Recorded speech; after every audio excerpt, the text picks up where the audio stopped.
नमस्कार। हम हैं आदित्य और सौम्या। और आपका स्वागत है घटना चक्र के इस नए और ज्ञानवर्धक सफर में।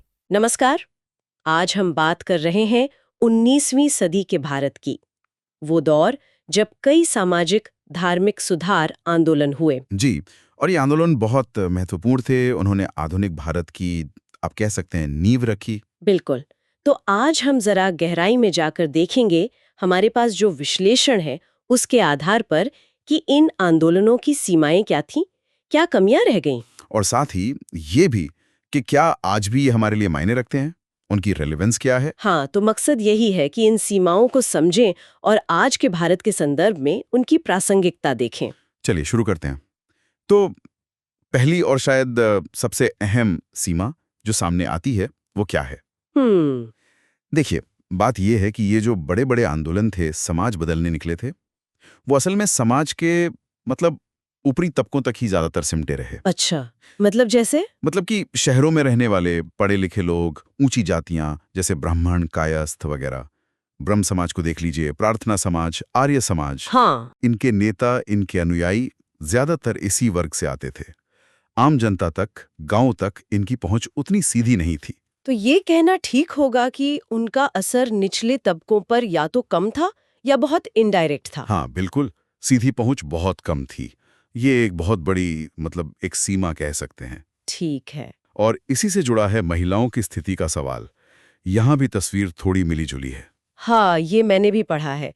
जैसे राजा राम मोहन राय ने सती प्रथा के खिलाफ तो बहुत जोरदार काम किया। सही कहा। उन्होंने आवाज उठाई, कानून बनवाने में मदद की, लेकिन जब बात आई विधवा पुनर्विवाह की या लड़कियों की बराबरी की शिक्षा की, तब क्या हुआ? तब समाज के अंदर से ही, बल्कि कुछ रूढ़िवादी समूहों से, जैसे कलकत्ता की धर्म सभा थी, काफी विरोध हुआ। तो सुधारकों में भी आप कह सकती हैं, हर मुद्दे पर एक राय नहीं थी। ये दिलचस्प है। और एक और बड़ा मुद्दा, जाति व्यवस्था, भारत की शायद सबसे जटिल सच्चाई। जी। क्या इन आंदोलनों ने उसे सीधे सीधे चुनौती दी? देखिए, ज्यादातर ने नहीं। वो जाति व्यवस्था की बुराइयों पर तो शायद बात करते थे, पर पूरी व्यवस्था को खत्म करने की बात, वो सीधी चुनौती बहुत कम आंदोलनों ने दी। अच्छा। कोई अपवाद थे। हाँ, बिल्कुल। ज्योतिबा फूले का सत्यशोधक समाज 1873 में जो बना, वो एक बड़ा अपवाद था। उन्होंने सीधे सीधे ब्राह्मणवादी वर्चस्व और जाति पर आधारित असमानता पर हमला बोला। और आर्य समाज, दयानंद सरस्वती। आर्य समाज ने भी जन्म आधारित जाति का विरोध किया, वेदों की तरफ लौटने की बात की, पर फूले जितने मुखर शायद नहीं थे इस मामले में। तो ज्यादातर आंदोलन इसे सुधारने की बात करते थे, जड़ से उखाड़ने की नहीं। तो यहाँ कुछ गलतफहमियां भी हैं शायद, जिन्हें दूर करना जरूरी है। जैसे एक आम धारणा है कि इन सुधारकों ने धर्म और जाति को पूरी तरह से रिजेक्ट कर दिया था। हाँ, ये बात उठती है, पर ये पूरी तरह सही नहीं है।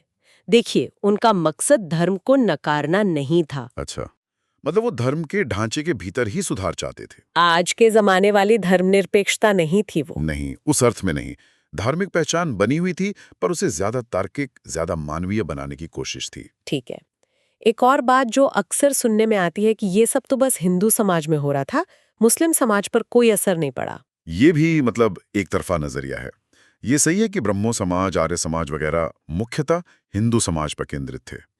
लेकिन उसी दौर में मुस्लिम समाज में भी बहुत महत्वपूर्ण सुधार आंदोलन चल रहे थे। सर सैयद अहमद खान का अलीगढ़ आंदोलन कौन भूल सकता है। हाँ, अलीगढ़ मुस्लिम यूनिवर्सिटी। जी, उनका जोर आधुनिक शिक्षा पर था, वैज्ञानिक सोच पर था। देवबंद स्कूल भी उसी दौर में उभरा, हालांकि उनका नजरिया थोड़ा अलग था।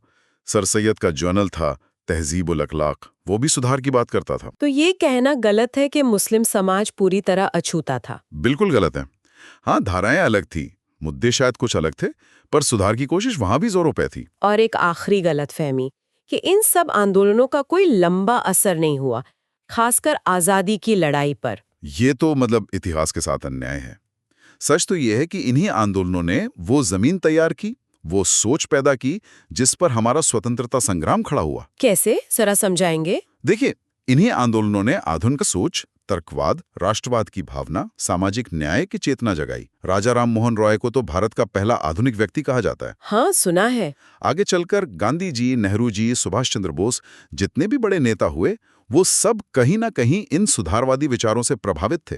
इन्होंने ही वो नैतिक और बौद्धिक बल दिया। तो कुछ मुख्य नाम और संस्थाएं एक बार फिर से याद कर लेते हैं।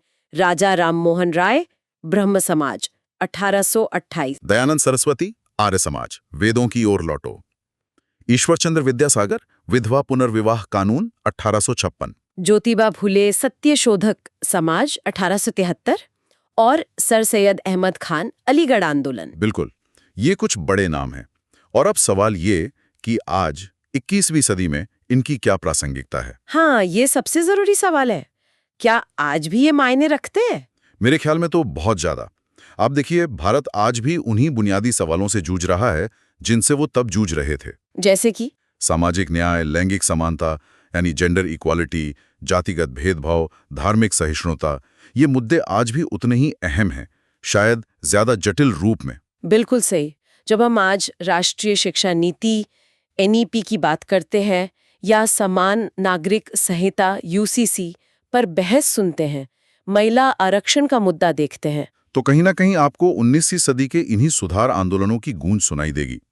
वो जो बहस थी समावेशिता यानी इंक्लूसिविटी बनाम श्रेष्ठतावाद यानी एक्सक्लूसिविज्म की, वो आज भी चल रही है। ये सोचने वाली बात है।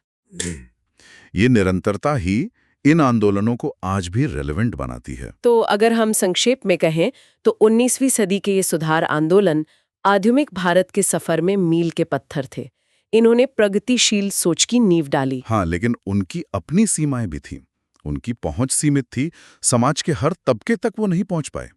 और कई सामाजिक मुद्दों पर, जैसे महिलाओं के अधिकार या जाति, उनके अंदर भी पूरी तरह एक राय नहीं थी। सही कहा। और यहीं पर हम शायद अपने श्रोताओं के लिए एक सवाल छोड़ सकते हैं। जरूर। इन ऐतिहासिक आंदोलनों की सफलताओं और उनकी सीमाओं दोनों को ध्यान में रखते हुए आज अगर हमें सामाजिक सुधार के प्रयास करने हैं तो उन्हें ज्यादा असरदार, ज्यादा समावेशी और ज्यादा न्यायपूर्ण बनाने के लिए हम इनसे क्या सबक सीख सकते हैं, इस पर सोचने की जरूरत है।